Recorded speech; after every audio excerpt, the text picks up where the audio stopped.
जय श्री हरि विष्णु दोस्तों, भगवान विष्णु की कृपा सदैव आप और आपके समस्त परिवार पर बनी रहे। दोस्तों, महाभारत काल की बात है कि एक बार धर्मराज युधिष्ठिर ने भगवान श्री कृष्ण से कहा, हे त्रिलोकीनाथ, मैंने ज्येष्ठ माह के शुक्ल पक्ष की निर्जला एकादशी की कथा सुनी। अब आप कृपा करके आषाढ़ माह के कृष्ण पक्ष की एकादशी की कथा सुनाइए। इस एकादशी का नाम तथा महत्व क्या है, मुझे विस्तार पूर्वक बताएं। श्री कृष्ण ने कहा, हे पांडुपुत्र, आषाढ़ माह के कृष्ण पक्ष की एकादशी का नाम योगिनी एकादशी है। इसके व्रत से सभी पाप नष्ट हो जाते हैं। यह व्रत इस लोक में भोग तथा परलोक में मुक्ति देने वाला है। हे धर्मराज, इसके व्रत से सभी पाप नष्ट हो जाते हैं। तुम्हें मैं पुराण में कही हुई कथा सुनाता हूँ, ध्यान पूर्वक सुनो। कुबेर नाम का एक राजा अलकापुरी नाम की नगरी में राज करता था। वह शिव भक्त था। उनका हेममाली नाम का एक यक्ष सेवक था जो पूजा के लिए फूल लाया करता था। हेममाली की विशालाक्षी नाम की अति सुंदर स्त्री थी। एक दिन वह मानसरोवर से पुष्प लेकर आया, किंतु कामासक्त होने के कारण पुष्पों को रखकर अपनी स्त्री के साथ रमण करने लगा। इस भोग विलास में दोपहर हो गई। हेममाली की राह देखते देखते जब राजा कुबेर को दोपहर हो गई तो उसने क्रोधपूर्वक अपने सेवकों को आज्ञा दी कि तुम लोग जाकर पता लगाओ कि हेममाली अभी तक पुष्प लेकर क्यों नहीं आया।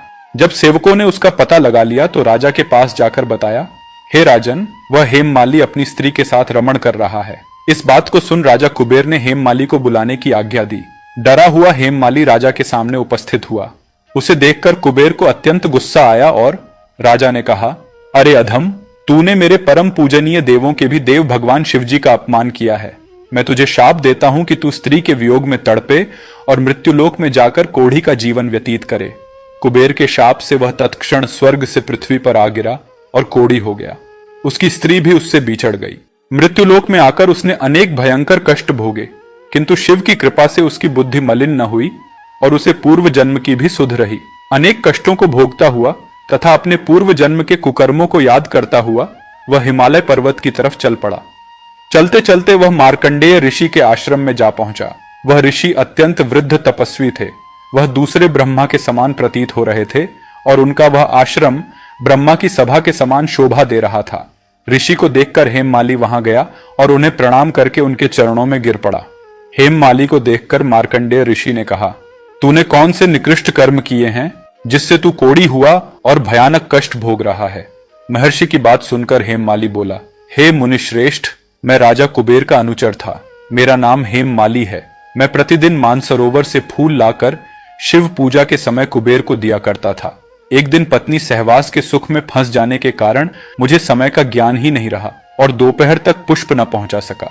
तब उन्होंने मुझे श्राप दिया कि तू अपनी स्त्री का वियोग और मृत्युलोक में जाकर कोढ़ी बनकर दुख भोग। इस कारण मैं कोढ़ी हो गया हूं तथा पृथ्वी पर आकर भयंकर कष्ट भोग रहा हूं। कृपा करके आप कोई ऐसा उपाय बतलाए जिससे मेरी मुक्ति हो।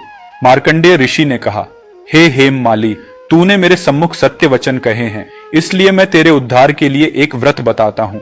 यदि तू आषाढ़ माह के कृष्ण पक्ष की योगिनी नामक एकादशी का विधान पूर्वक व्रत करेगा तो तेरे सभी पाप नष्ट हो जाएंगे। महर्षि के वचन सुन हेममाली अति प्रसन्न हुआ और उनके वचनों के अनुसार योगिनी एकादशी का विधान पूर्वक व्रत करने लगा। इस व्रत के प्रभाव से अपने पुराने स्वरूप में आ गया और अपनी स्त्री के साथ सुखपूर्वक रहने लगा। भगवान श्री कृष्ण ने कहा, हे राजन, इस योगिनी एकादशी की कथा का फल 88,000 ब्राह्मणों को भोजन कराने के बराबर है। इसके व्रत से सभी पाप नष्ट हो जाते हैं और अंत में मोक्ष प्राप्त करके प्राणी स्वर्ग का अधिकारी बनता है। साल 2024 में योगिनी एकादशी का व्रत 2 जुलाई को रखा जाएगा। इसकी पूरी वीडियो हमने अपलोड कर दी है, आप उसको भी देख सकते हैं।